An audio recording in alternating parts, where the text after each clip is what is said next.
বলছেন আসসালামু আলাইকুম। ওয়ালাইকুম আসসালাম রহমতুল্লাহ। উস্তাদ, আমার চাকরি চট্টগ্রাম থেকে ফেনী 80 কিলোমিটার করে, যাতায়াত 160 কিলোমিটার, দৈনিক আসা যাওয়া করি।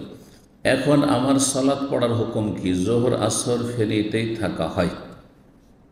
আপনি যেখানে অবস্থান করেন সেখানে তো কসর করতে পারবেন না, কিন্তু আপনি যে ফেনীতে চাকরি করছেন হয়তো, আর আপনার বাড়ি থেকে 80 কিলোমিটার, অথবা চট্টগ্রাম চাকরি করছেন আপনার 80 কিলোমিটার, তাহলে কসর করতে পারবেন, যদিও প্রতিদিন যাচ্ছেন। কিছু কিছু আলেমারা বলেছেন যে প্রতিদিন যারা গাড়ি চালাচ্ছে প্রতিদিন যায়, সকাল বিকাল যায়, হয়তো এখান থেকে প্রতিদিন যাচ্ছে 80 কিলোমিটার, 100 কিলোমিটার, 150 কিলোমিটার, আবার চলে আসে, বিকালে চলে আসছে, তারা সতর্কতা অবলম্বন করবে।